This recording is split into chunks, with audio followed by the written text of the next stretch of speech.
hot air balloon ride over the ancient pyramids of Teotihuacan outside of Mexico City was one of the greatest experiences of my life. I'm so grateful we got to go on this beautiful adventure, floating thousands of feet in the air. Taking a hot air balloon ride over the Pyramid of the Sun and the Pyramid of the Moon was the ultimate cherry on top of our month-long Valentine's Day trip to Mexico City. So was it worth the splurge? Oh my goodness, yes. We'll tell you all the costs, optional extras, some of which aren't worth it in our opinion, the vibe, and we'll tell you exactly what to expect on your trip. We also had 2 unexpected surprises, one great and one not great. We'll give you tips on how to prepare and make the most of this once-in-a-lifetime experience. I've been hang gliding, skydiving, parasailing, and now in a hot air balloon. I'll tell you how the hot air balloon compares. The vibe. I wanted to give Maddie the full romantic experience. Sure, I could have just given her flowers, but I figured if we plunged to our deaths, we'd get flowers from family. Win-win. Besides, there's no plunging to your death in a hot air balloon. Worst case, the hot air malfunctions and we slowly drift down in our picnic basket parachute. And that would give us plenty of time to say how much we love each other as we lose altitude. I wasn't scared at all. I thought it was funny how tightly you gripped the ropes. I wasn't scared at all either. Just figured I'd work on my grip strength. Maybe do a push-up. Anyway, for romance purposes, at first I considered booking a private hot air balloon ride for just me and Maddie. But I'm glad I didn't because I don't know that it would have made that big of a difference. In this hot air balloon, there were 2 couples and a single passenger in addition to us. The basket was divided into compartments for each group. So while we were next to another couple, we were in our own little area and really too mesmerized and into the ride to feel anything but romantic and awestruck.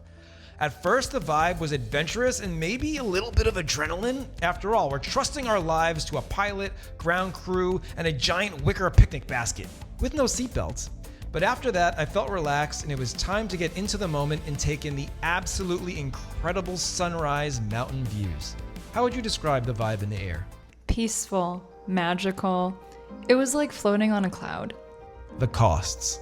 In total, we spent $343.85 USD, which is about 6,890 Mexican pesos. You had a whole option to make the whole experience private, including flight and transportation. That was about 4,999 pesos per person.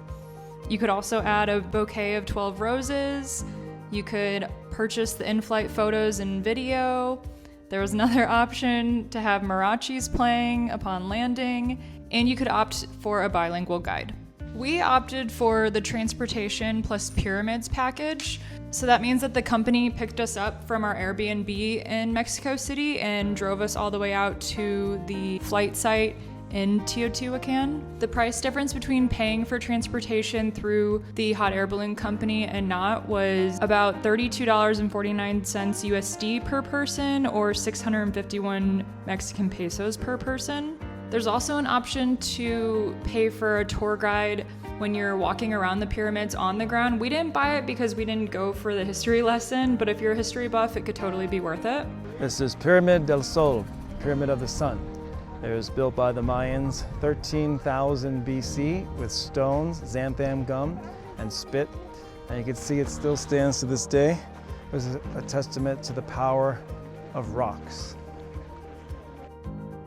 As far as what to expect, we spent about 45 minutes in the air, but they say that you can expect between 40 and 60 minutes. You're going to get that beautiful sunrise view as long as it's not too cloudy or windy. You're gonna see the mountains and the sun come up behind the mountains and shine onto the pyramids. It's absolutely breathtaking. When you get there, there's also coffee and snacks included. I think there was tea as well and water. And then we also paid for a buffet breakfast, which was part of the package, and transportation. Again, all of this will depend on the package that you choose and the company that you use. The package that we chose also included 1.5 to 2 hours access of the archaeological site, so the pyramids on the ground. This was included in the total price, but I know you can go just to the pyramids, or some companies have that separate, and that should cost you around $5 per person USD, or about 90 Mexican pesos per person. The hot air balloon operator took us to a restaurant for breakfast, after we explored the pyramids. The restaurant quality was the great surprise of the hot air balloon experience. There was an all-you-can-eat buffet.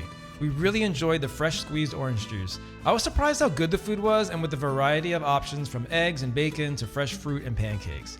The restaurant was on beautiful grounds too. To me, this greatly added to the overall value. The transportation to and from the site was worth it because of the convenience and price. The drone footage and professional photos might be worth it. It depends on how you like the videos and images, right? We had a chance to preview them at the end of the balloon ride before driving to the pyramids. For us, we liked our own recordings just fine, so we did not make this additional purchase. How to prepare and make the most of the day. I'd say the most important tip is to get a good night's sleep the day before. I unfortunately did not, and I felt a bit groggy. The commute to the hot air balloon liftoff facility starts before dawn. It'll be tough to snooze in the ride, which can be bouncy, and there's going to be other passengers who may be talking. You can opt for an Uber or find your own transportation, but we read that can be difficult to get a ride back. The easier option is to take the provided transport that picks you up and drops you off right at your door. Bring a selfie stick or tripod and the best recording equipment you have. They sell photos and drone footage, but I'd leave nothing to chance. Most of us only get to do something like this once, so record those memories. It's a balance between being in the moment and recording, but you'll definitely have plenty of time for both. We were in the air for over 40 minutes, and I'm glad we got video and photos. We also had plenty of time before and after the hot air balloon ride for photos. Also, I strongly consider wearing sunblock, a hat, sunglasses, and maybe even a long sleeve shirt. It can get chilly in the early morning in Mexico City. Yes, you're in a hot air balloon with a giant flame, but it's not a campfire you can snuggle up to. Dang it, I should have brought marshmallows. We could have made s'mores up there. I'm glad I brought protein bars because I'm constantly hungry. They had snacks when you arrived, but I didn't have a full breakfast at home because of the early wake-up time. Any other recommendations to get the most out of the hot air balloon and the pyramids? I would say bring a water bottle and make sure you dress in layers because it definitely starts out chilly and then gets gradually hotter as the day goes on. And make sure to look and smile at the drone if you think you might be interested in purchasing their photos and videos. The pyramids. The pyramids themselves are a marvel. The Pyramid of the Sun and Pyramid of the Moon were built over hundreds of years, starting in 100 or 200 AD. These are UNESCO World Heritage Sites and among the biggest pyramids on Earth. So here's the not great surprise. The not great thing is vendors are allowed on the grounds and they're fairly aggressive offering their products. They were selling all sorts of souvenirs. I mean, it's not the worst thing in the world, but in my opinion, it takes away from the experience. This looks like a pyramid scheme. I do like the organized vendors outside of the grounds as you walk in and out. You can buy hats, fruits, water, and so on. Once you're inside though, I was hoping to not be interrupted as much while viewing the pyramids. The bigger negative surprise for some might be that you're not allowed to climb the pyramids. We knew that going in, so it wasn't a surprise, just something to know. I actually consider this a bonus since I don't like paying to climb stairs. I mean, I know the pyramid is nearly 2,000 years old, but I wouldn't complain if they installed an escalator on it. In my opinion, if you appreciate the history and architecture, you should wander around the pyramids and the Avenue of the Dead between them. But if that's not really your thing, I think floating over the pyramids is enough to get an idea of just how huge and amazing they are. And especially because you also get the mountains and colorful sky from the hot air balloon. I wanted to skip walking around the pyramids because I knew it would be hot out and I don't appreciate that stuff enough. But Maddie really wanted to do it, so we did. That said, if the pyramids and culture are especially meaningful to you, by all means take the time to see them up close. Should you tip? Gratuity isn't included. At the restaurant, the staff actually came around to ask for tips since there was no bill.